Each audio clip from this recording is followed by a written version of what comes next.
Pour la première fois de l'histoire, 3 ouragans tournent simultanément dans l'Atlantique Nord au mois d'octobre. Leslie, qui ne devrait pas toucher de terre, Milton et Kirk. Cette succession marque une recrudescence de l'activité cyclonique dans l'Atlantique Nord, et ça même en pleine période de tempête. On vous explique à quoi elle est due.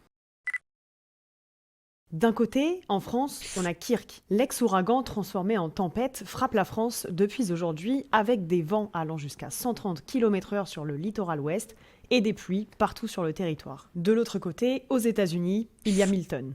Cette fois-ci, l'ouragan s'est renforcé, il est passé en catégorie 5, la plus haute sur l'échelle de Saffir-Simpson. Des vents allant jusqu'à 270 km/h pourraient toucher la Floride dès cette nuit. D'après le président américain Joe Biden, il pourrait s'agir de la pire tempête enregistrée en Floride depuis un siècle. Pire encore que l'ouragan Hélène qui a ravagé le sud-est des États-Unis fin septembre et qui a fait 230 morts. Face au danger, des évacuations ont été ordonnées.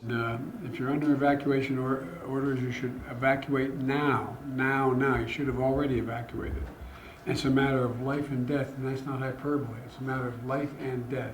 Alors oui, à l'automne, les tempêtes dans le nord Atlantique, c'est assez courant. Et le retour du phénomène naturel La Niña cet hiver pourrait favoriser la formation de cyclones sur le globe. Mais cette année, la saison des ouragans s'annonce particulière pour d'autres raisons. Parmi elles, le dérèglement climatique qui augmente le nombre de cyclones plus intenses et augmente la quantité de pluie produite par ces événements. On va reprendre. Déjà, dans l'air. Même si on a eu l'impression en France d'avoir un mois de septembre plus frais que d'habitude, le mois de septembre reste au niveau mondial nettement plus chaud que dans le passé. En fait, précisément, il est 1,54 degrés Celsius plus chaud qu'un mois de septembre normal, d'après l'Institut Copernicus. Or, le réchauffement de l'air permet de retenir plus d'eau, jusqu'à 7% en plus par degré de réchauffement, ce qui favorise donc les précipitations extrêmes. Ensuite, dans les mers. En septembre, la température à la surface des mers et des océans est restée à 1 degré de chaleur record. Or, la chaleur de l'eau sert de carburant aux ouragans. En fait, les mers plus chaudes vont libérer plus de vapeur d'eau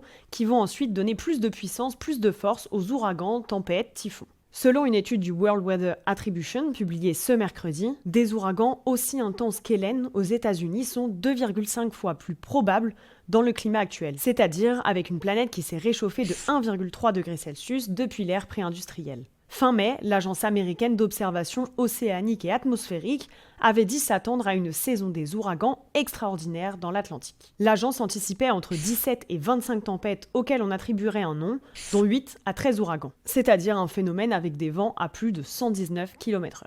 La saison des ouragans se termine officiellement le 30 novembre, mais il y a déjà eu 13 tempêtes et 9 ouragans dans le bassin Atlantique Nord depuis le 1er juin.